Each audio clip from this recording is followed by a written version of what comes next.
Shout it out to everybody that's pulling up the We Locked In. I see everybody that's in the chat, man. Rafael Ortega, Big Cat, the Cleanup Show. It's good to have y'all joining us. I'm glad that y'all can be here with me. I'm your host, Moshe Canty. On behalf of the We Locked In family, I want to give you guys some good content tonight.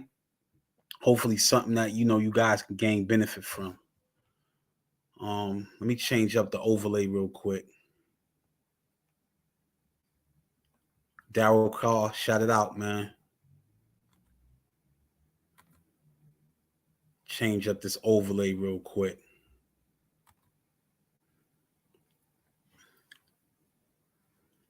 Yeah, what's good, man? How y'all doing, man? Talk about it, man.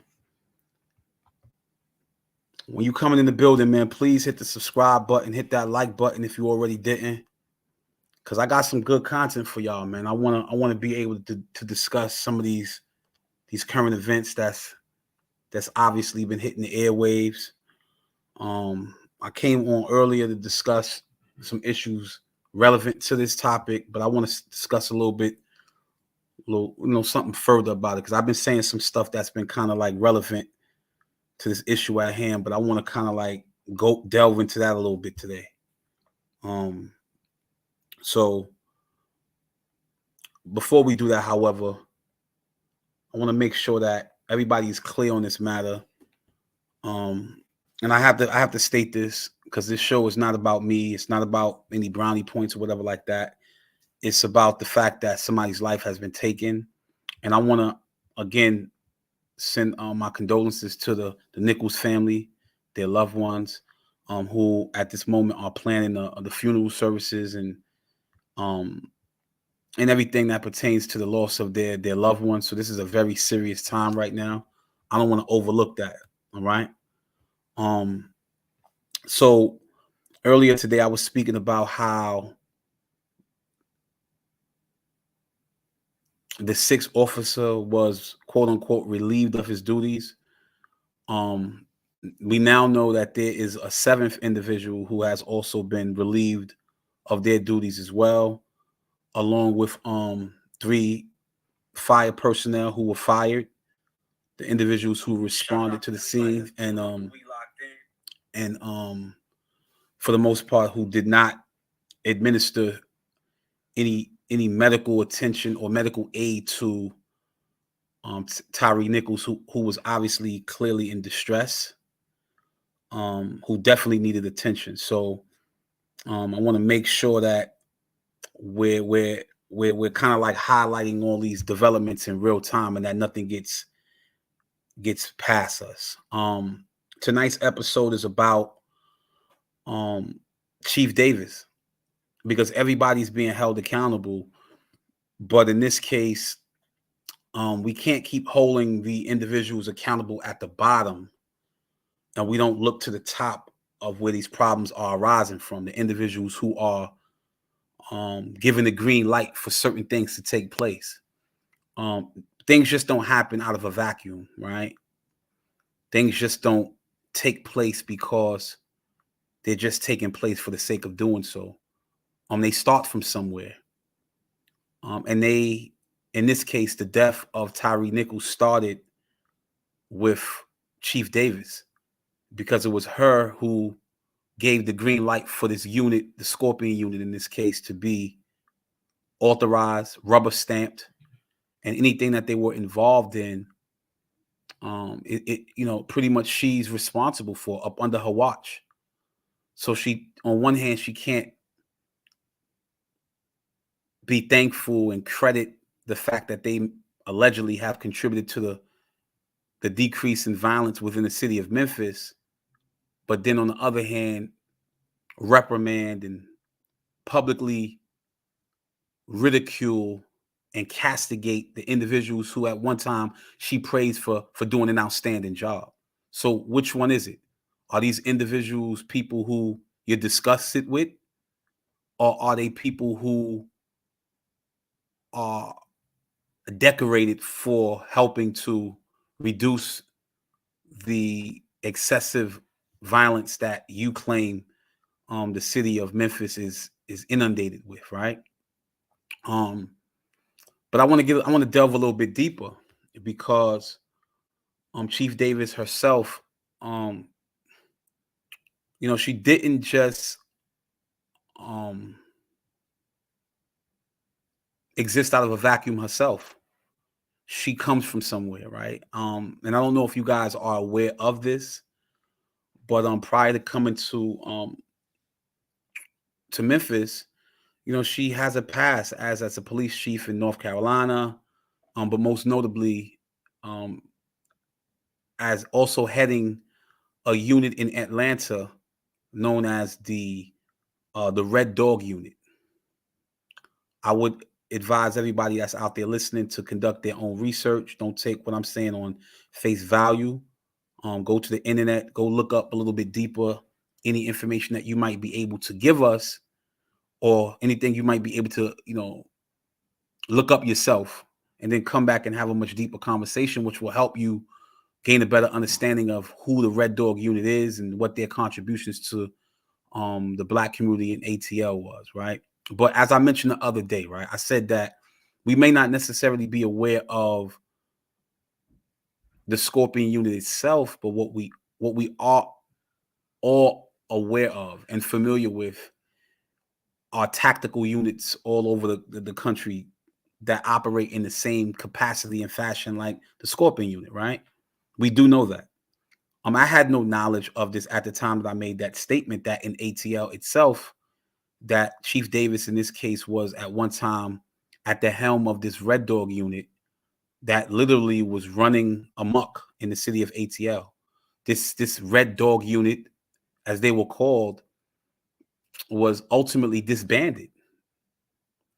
And there was a lot of complaints against them for the use of excessive force, for police brutality, for the killing of innocent victims, innocent civilians.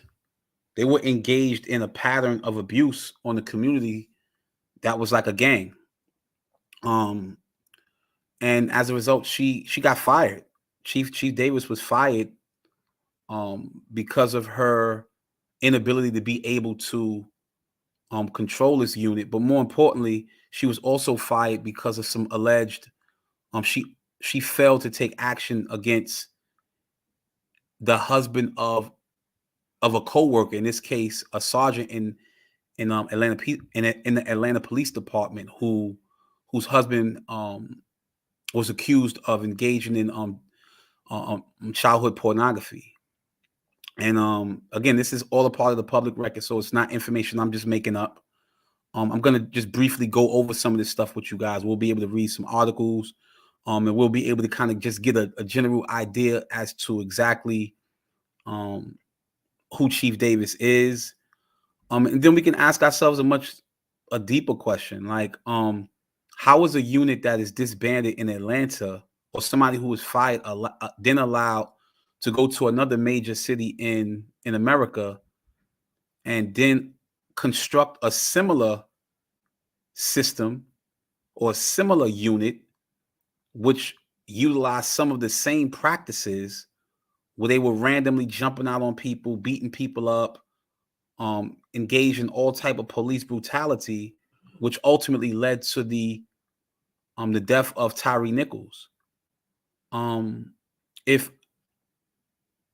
I'm someone who is being accused of something in one city, for instance, if they're accusing Moshe of engaging in hypothetically selling drugs in Brooklyn, right? And I get locked up, I do a bid or whatever like that. Then I come home, I go to Newark, New Jersey. I get locked up in, I come home in New York, and I'm Newark, New Jersey, and I'm selling drugs in Newark, right? And I get locked up in Newark, and then I go down south, and I'm doing the same thing, and I get locked. You would say that I am a career criminal who's probably selling drugs all over the place, right?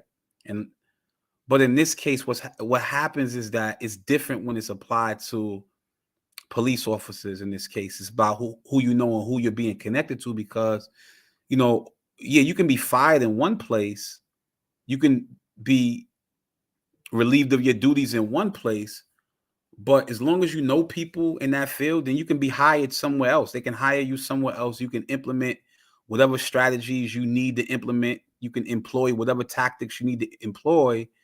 Um, and as long as the ultimate objective is for you to decrease crime, then you're doing your job. But the problem with that is that um even that comes to a head. So in this case, it just happened to come to a head with Chief Davis in this case. So it's very important that we don't overlook the fact that she has a track record, which is not a stellar track record. It's one that has led to countless lives being abused in the black community. People being excessive force being used against many individuals. Um, and again, innocent civilians themselves losing their lives as a result of that. But I'm going to give you guys a little bit of information regarding that. I'm not going to hold you guys up. I know everybody has places that they have to go, but this is very important that we, at the very least, know the general information of who Chief Davis is, right? It's important that we know it, because we don't want her to continue to be at the helm of a position that has led to this type of death with Tyree Nichols. We want to make sure that we hold our officials accountable when they step outside the parameters of what their job descriptions require of them. But we also want to hold those accountable who fail or who implement policies that allow for unconstitutional acts to take place. That's just the reality. And she should be held accountable for that. All right. So let me just give me 1 second, everyone. Hold on.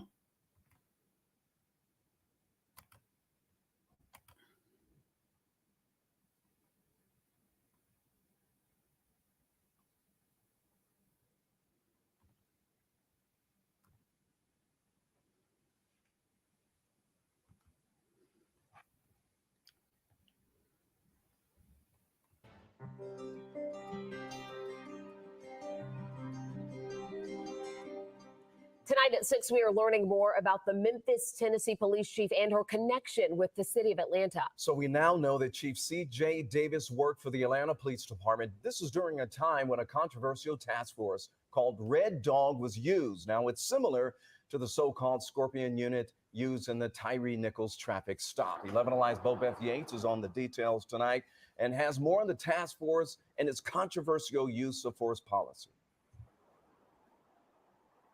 That's right. For years, there have been several tactical units that have targeted crime right here in Atlanta, from the Titan unit to the Red Dogs. And now, after this recent bout with police brutality, many are worried about the safety of those units. I heard about Scorpion. The first thing I thought of was Red Dog.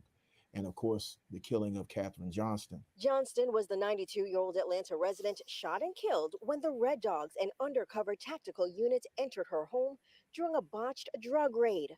Georgia NAACP President Attorney Gerald Griggs says the video showing 6 Memphis police officers beating Tyree Nichols brought him back to negative memories. Growing up in Atlanta in the 90s when Red Dog was at its height, you know, as a young African American, you were worried about, they were called the jump out boys, jumping out on you, even if you weren't doing anything. So I don't think a community should have to live in that kind of fear. But Councilmember Michael Bond says the Red Dog unit was dismantled after public outcry, and steps have been taken to prevent similar incidents. What's obvious in Memphis is that there was no accountability for these officers, because these are not tactics that they just came up with that night. Bond says while the city does have tactical units, they are for targeted operations. That's the core difference in Atlanta, is its management, the preparation that the officers receive, and the training that they get and the accountability that they're held to. But Memphis Police Chief Shirlene Davis' online bio shows she led various tactical units, including the Red Dogs, during her time with Atlanta. Details that worry Griggs. To learn the latest iteration of the Scorpion unit was instituted by a chief that came from Atlanta. I thought back to, what about the Titan unit? What about these specialized tactical units that are happening all over the state of Georgia? Just 18 months.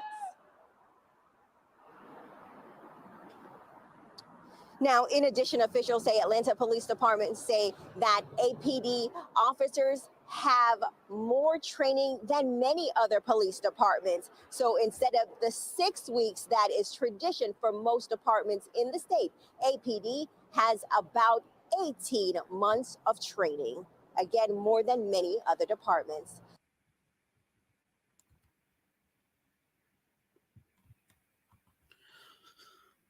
Okay. So, and the reason why I wanted you guys to see that was because it just provides a little bit more backdrop, right? It lets you know who Chief Davis is to some extent, right? And what she's involved in. So we saw that the 92-year-old woman, in this case, the elderly woman, her name was Katherine Johnson, the Red Dog unit ran into her home and they killed her. It's similar to what took place. I can only imagine with Eleanor Bumpers, with Alberta Sproul. These are elderly women who this took place with in New York years ago, where they were just killed indiscriminately for no apparent reason. With the case of Alberta Sproul, the tactical unit went into the home and threw a concussion grenade into her home in Harlem, in the projects, and she ended up succumbing to her. She had a heart attack, and then they ended up shooting Eleanor Bumpers. This is one of them old school cases, and everyone should have knowledge of this. If you don't, then I would highly recommend that you Google it. But why am I even speaking about this, right? So I just kind of want to put things into a context to kind of like conceptualize this, not in any way politicize it or for that matter, but just to provide some context. So she was relieved of her duties because the Red Dog unit was ultimately disbanded. And again, as I mentioned, these allegations of her failing to hold her co-worker's husband accountable for, she tried to sweep it up under the rug in this case, when those investigative officers wanted to investigate it. She basically did not want that to occur, so she tried to sweep it up under the rug. But I want to highlight who she is overall, like her career. So they disbanded this unit in ATL, and then as she found her way later on in her career in Memphis, she then constructed this Scorpion unit. She was the one who approved it to be, this is what we want. This is what we're going to do. She was the chief. This is how it's going to go. So she had to obviously debrief them, or they were debriefed. They gave her, I'm sure, random updates regarding statistics and data about what was going on across the city, no matter what part of the city it was. She was the one that was responsible for doing that. Or they were responsible for giving her the information, and then she would ultimately have knowledge of it. But she was at the helm, right? So the reality is that she was aware of things that we were not privy to. So if innocent civilians were being killed in Atlanta, we have to imagine that they would also be killed at some point in Memphis. Now, we only know of Tyree Nichols in this case in Memphis, and now we know of Katherine Johnson in Atlanta. So these are two individuals who lost their lives indiscriminately because of units that she was a part of. So at what point is Chief Davis going to be held accountable? I'm not talking about just being fired, because that's obviously she can't be held criminally liable. But at what point is it going to say, all right, you can't be a chief no more in any city no more, because every time you go somewhere, you want to create these units that are wreaking havoc on the community. All right. So this is just information that I wanted to bring to you guys guys' attention. If you didn't already have this information, it's just something to be aware of, because a lot of times we don't have knowledge of this. And information is coming so fast over the airwaves that we're just trying to get out on top of it so that we can be aware of it. These are conversations that we should be having with our families and our loved ones. I know everybody has been impacted. It's the people who I speak to daily.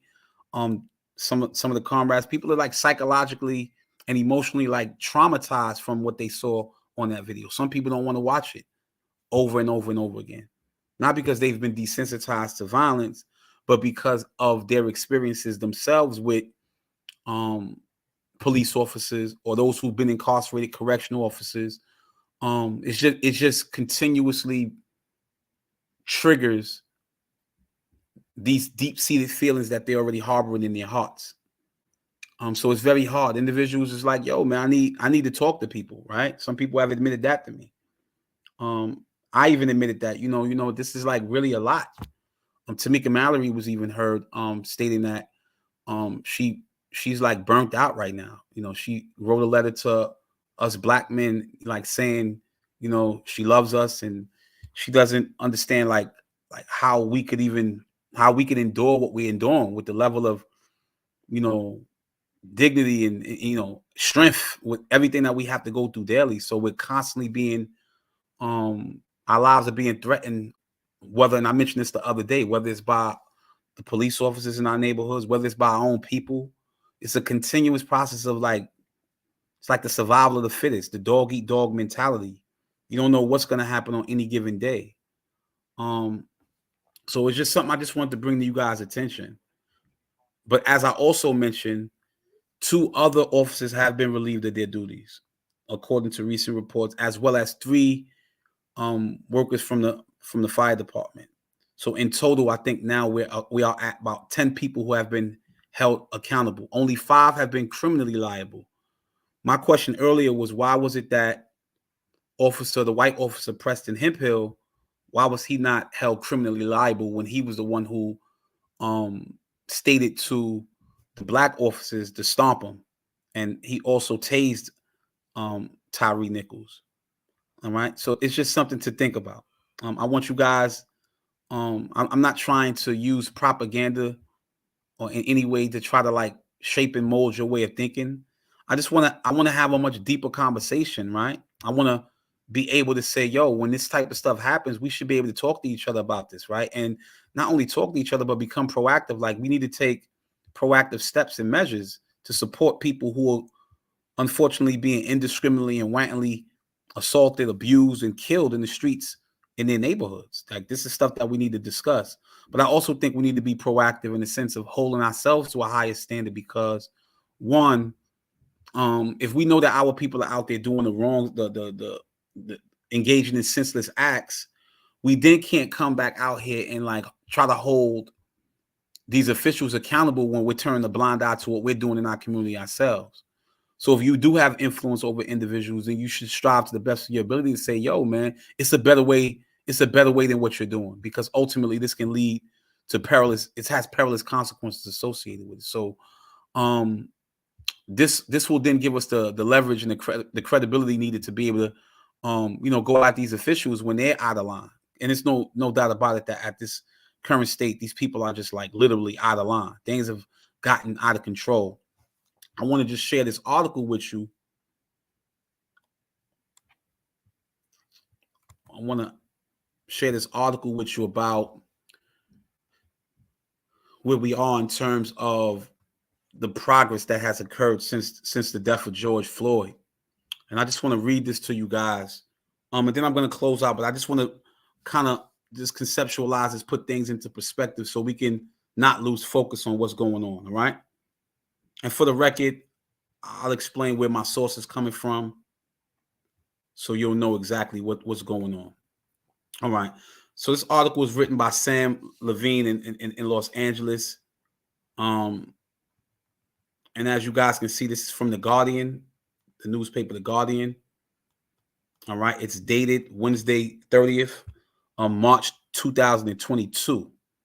So in the background, you can obviously see some faces. One that we all know in this case is George Floyd. There's also Kendrick James, Jason Washington, Anton Sterling, just a number of individuals whose lives were cut short, right? People whose families, to their families, they meant a whole lot. Probably not to us, but to their families, they meant everything. All right, so I'm just going to put this into perspective real quick. One that says, as Joe Biden pushes to fund the police, data from Mapping Police Violence. This is our source, y'all. Mapping Police Violence. So if you want to do any of your own independent research, go look at the data from Mapping Police Violence. Shows high rates of deaths at the hands of law enforcement persist. Let me read that again. It says, as Joe Biden pushes to fund the police, data from mapping police violence shows high rates of deaths at the hands of law enforcement persists. Police officers in America continue to kill at an alarming rate, according to a data analysis that has raised concerns about the Biden administration's push to expand police investments amid growing concerns about crime.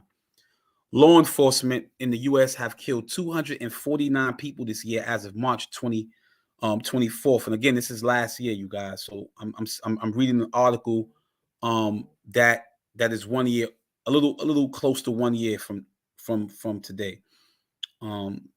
About 10 months to be exact.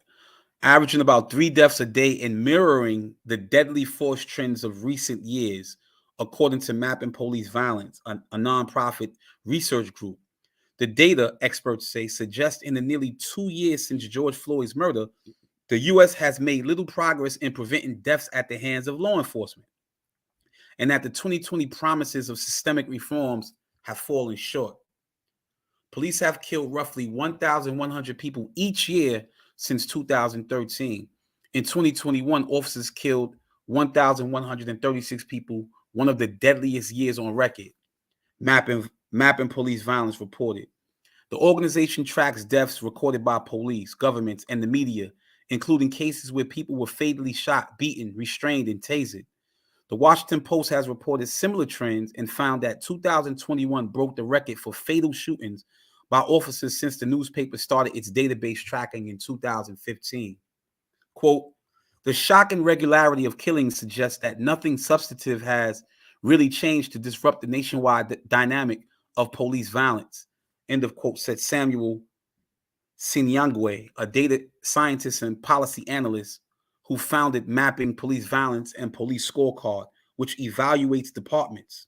He said, quote, it demonstrates that we're not doing enough, and if anything, it appears to be getting slightly worse year after year. Advocates argue that the persistent rate of killings was a critical reason the U.S. should not be expanding its police forces. All right. I don't know if it's relevant that I read more, but I'm going to read just a little bit more before I close out. It says Joe Biden, who has repeatedly said, quote, to fund the police, released a budget proposal earlier this week for $30 billion in law enforcement and crime prevention efforts, including funding to put more police officers on the beat. All right. The proposal, which called the expansion of accountable community policing, sparked immediate criticisms from racial justice groups. Right. The Movement for Black Lives noted that the White House was proposing only a $376 million to support police reform and said Biden's budget shows a blatant disregard for his promises to Black people, masked as an effort to decrease crime. And I'm going to end there for the record, right? So now, just so you know, in terms of the data, I'm not going to be biased in any case and say that the data that, because I haven't done my own independent research regarding the data. So I'm giving you broad data for the record, right? I'm just speaking about what has been mentioned in Mapping Police Violence, just so that it can conceptualize what I'm stating, right? But that doesn't mean that I am aware of the data within the data, such as whether or not if individuals had pulled the guns out on officers themselves, whether or not if individuals were the aggressors who were killed. So I want to kind of state this to be fair so that I don't give a subjective and biased position without kind of being, fully transparent in this regard. So let's kind of put this into perspective. Top Guard 305, I'll answer your question. Just give me 1 second.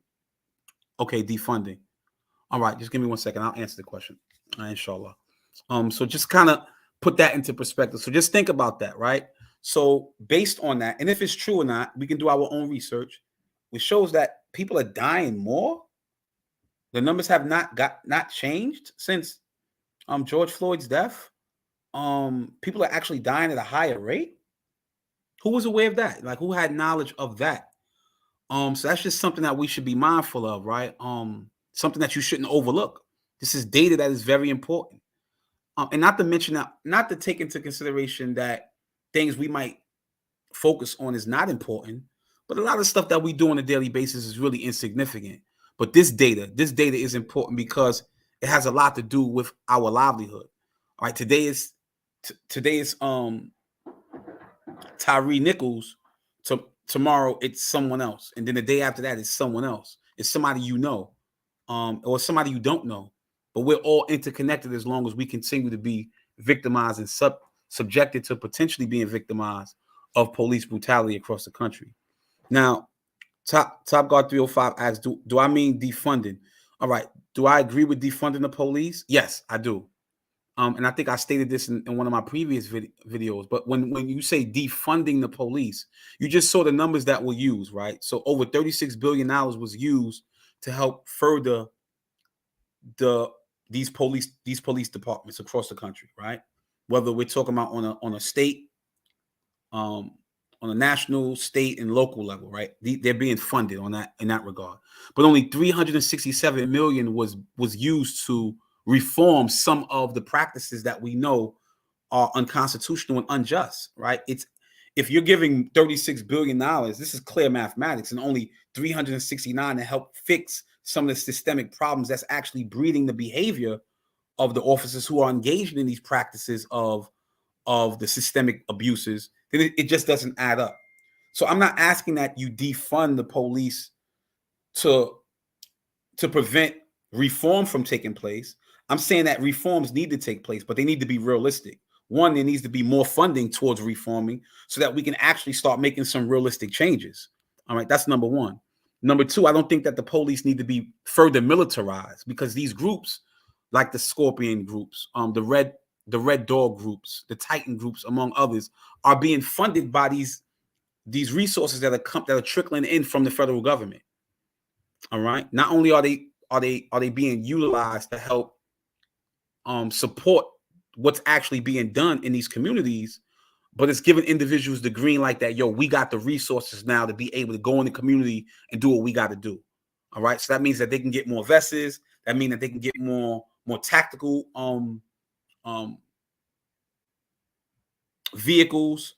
They can get more weapons, more weaponry, and they, instead of them looking like your typical police agency, they start looking more like militarized units occupying communities. And we see this is happening. They're jumping out of the car, their guns are drawn, and they're just yanking you out of your car. So this is the type of climate in some urban communities across America, that people are living in a state of fear, right? Not only are the citizens and residents themselves living in fear of the individuals who are engaged in criminal activities, but the civilians themselves are also in fear of the officers who are also engaged in this. So there's a lot of stuff that's going on. So no, I'm not against defunding. I'm against utilizing those resources towards more preventative measures. Right? We can't criminalize our youth and without affording them ample opportunities to be able to thrive within the system itself, and then say, okay, well, we're going to start going at them because they engage in quote unquote illegal activities, because the opportunities for them to thrive are scarce. So it just doesn't make sense. Right. And I know the communities that we come, many of the programs are not even there. Many of the after school programs, the preventative programs, the holistic programs that can actually help with their development are not there like that. The communities themselves are being stripped of these programs, but yet more resources is going towards the police to engage in practices just to quote unquote reduce crime. So less money is being put into these programs that can actually prevent crime from occurring from the outset. The more money you put into these programs, you give more opportunities to the people living there. So I think that is what's, when you ask the question of defunding, it's not defunding so that the money, the officers don't have their job to do in terms of fighting crime. It's realistically saying that you can't give them more, but deprive the people of their opportunity to thrive within the system itself. It's just, it's counterintuitive, it's unrealistic, and it's not sustainable. At some point, something is going to implode. So, but my way of policing is not centered around the American way in which you see individuals militarizing our communities. It's just not like that. It's more holistic, with the elders themselves being able to take a conscious step towards patrolling the communities. We're not doing it where we're literally beating on individuals and stuff like that. It's like we're doing our best to kind of like uplift our communities. But that's in an ideal world. All right. Listen, I don't want to hold you guys up. I already been on here for salute to everybody that pulled up, man. New Black World Order, Rock Slime, Daryl Carr. I see y'all in the building. I just wanted to give you guys just a little bit of understanding, but Top Guard 305, Sincere Jones, shout out to you too, bro. GMX Media, Che Hercules, Sonia Smith, Cleanup Show, Big Cat, Rafael Ortega. Like I said, man, shout out to everybody. Listen, any information that I put into the ether, yeah, and that's a good point. The unrighteous man blaming the consequences of sin for his pain rather than looking at his behavior. That's a great point. That's a great point. So I want you guys to just kind of take it a step further, and anything that I said here that may not have been accurate, then please may Allah forgive me. And those individuals who, anything that I may have stated that was accurate and it's true, it doesn't come from me. It comes because I'm here to just give this truth to you guys, right? But I want you guys to take it a step further and do your own research. Get an opportunity to do more research about Chief Davis, about the unit that she was a part of, the Red Dog unit, about the Scorpion unit, and all these units who unfortunately are depriving individuals of their unalienable rights. And but again, shout out to the family of Tyree Nichols. As I stated, man, they are in the process of burying their loved one in this tragic moment, and we want to kind of put that in in its proper context. And Daryl Carr, inshallah, I definitely will do that, my brother. Definitely, man. Y'all have a good night, man. Y'all take care of yourselves, man. We locked in. Peace.